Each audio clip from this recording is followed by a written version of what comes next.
And we are live on the air right now on YouTube. Thanks for tuning in. My special guest today is none other than the National Clinical Director, Professor Jason Leitch.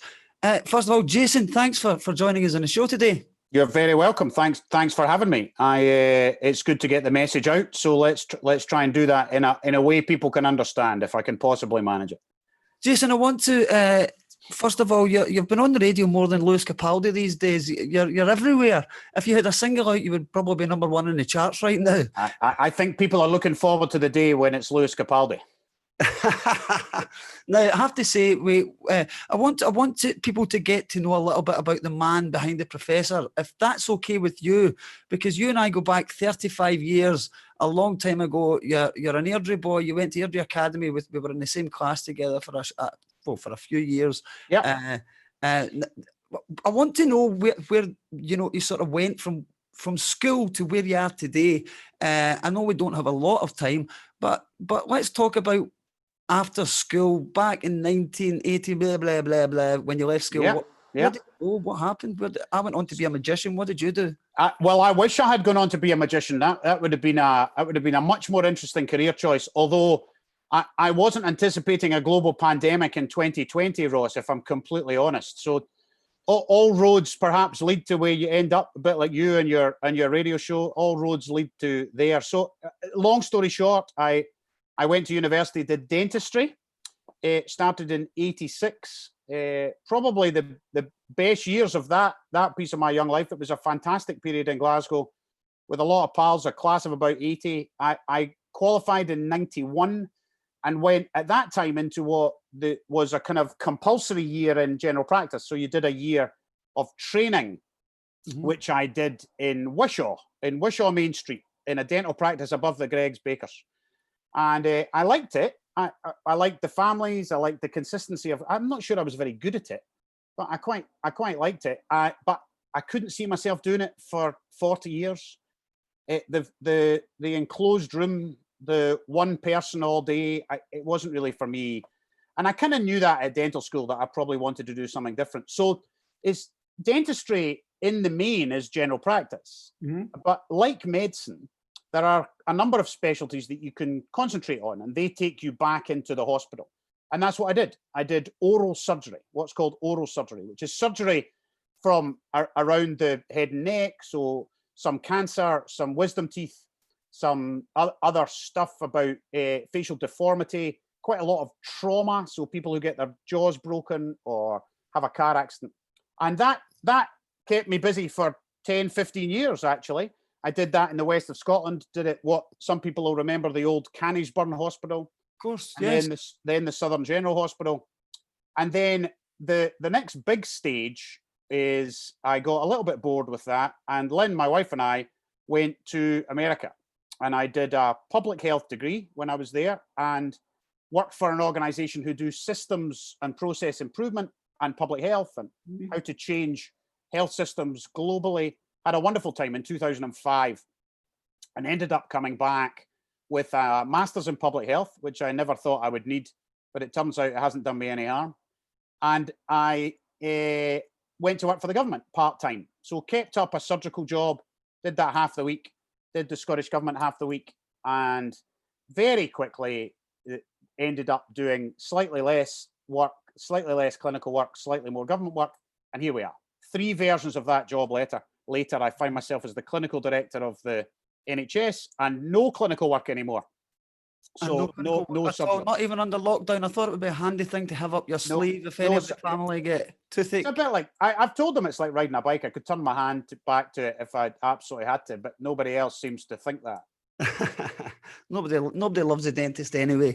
When you were in America, you became a fan of the Red Sox, I believe. I did. So we were in Boston.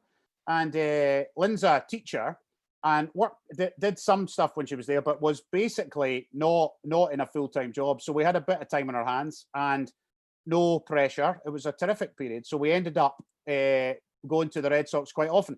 You couldn't go that often. They had just won the World Series, so tickets were a bit pricey. But it was it started what has now been, so what's that, 2005? It's a 15-year love of the Red Sox, and a bit like supporting Airdrie Football Club. It's ups and downs, let's say.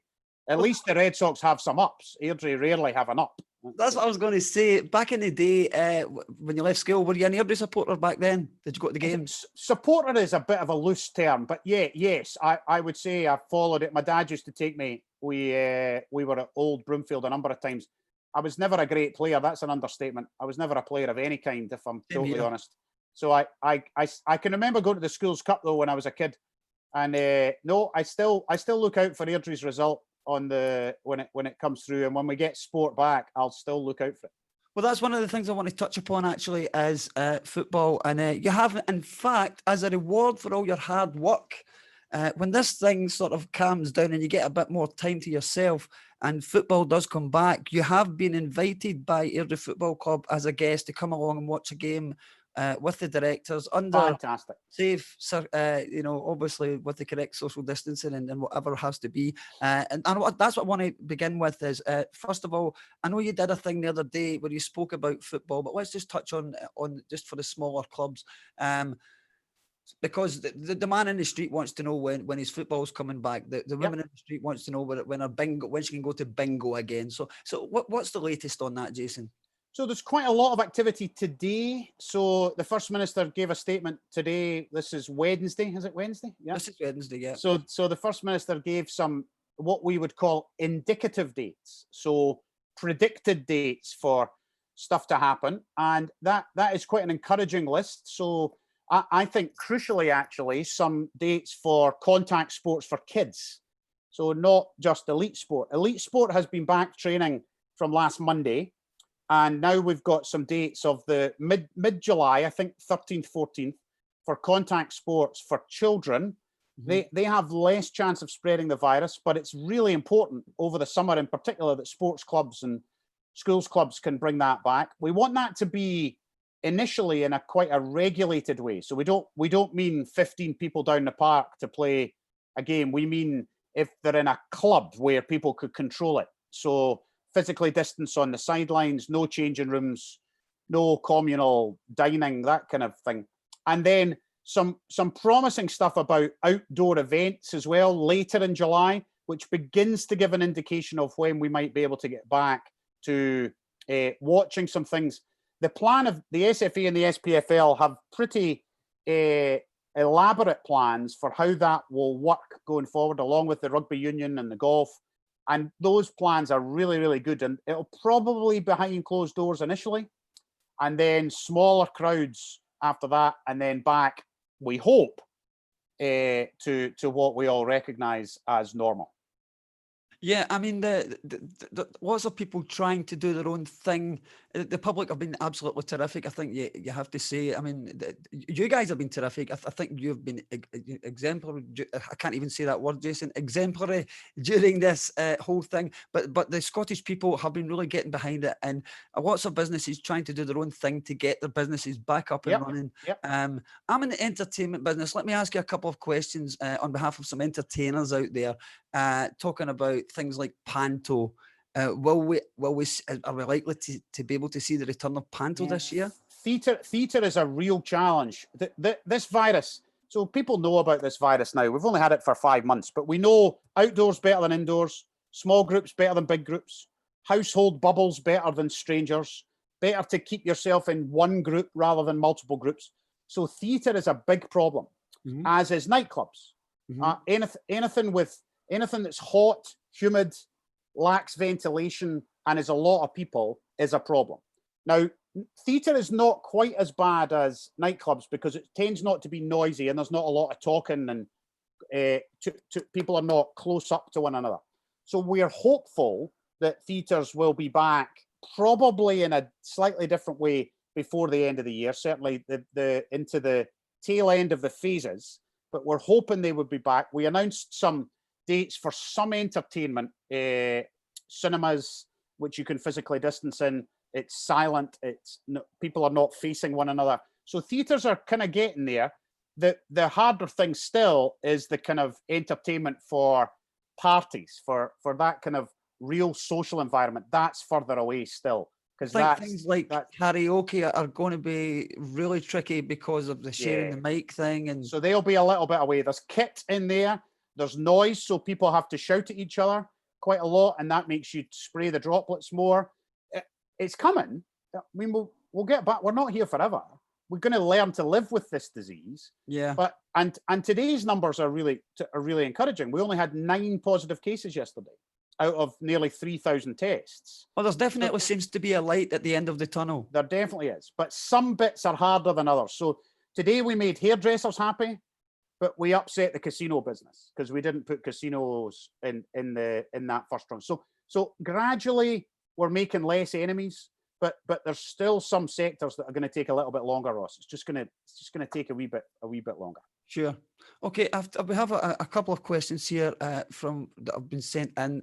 One of them is relating to the schools at the moment. And let me just find the question here. Statistically, what's more at risk? Children catching COVID at school or children suffering as a result of not going to school? Yeah, it's a great question. And there are 3, there isn't a neat answer. And I'm sure the correspondent knows there isn't a neat answer. But it lets us talk about one of the crucial elements of a global pandemic, and that is the 3 harms that a pandemic causes. There's harm from the virus. So the virus kills people. It's killed 500,000 people globally. This never happened before. It's literally never happened before. There's 8.5 million people in the world with positive tests for this virus. There's probably 100 million infected. So Ebola in West Africa infected 30,000 people. So this is on a different scale from anything we've ever seen before, which is why we've shut the schools. It's why we shut the entertainment industry. Nobody did that lightly for no reason. So there's the harm from the virus. There's the harm from other health problems. So because we've had to postpone things like cervical screening or endoscopy or whatever it was people were waiting for, there's harm from stored up disease that we haven't been able to get to. And then your correspondent goes to the third harm, and that third harm is the harm caused by what we've done.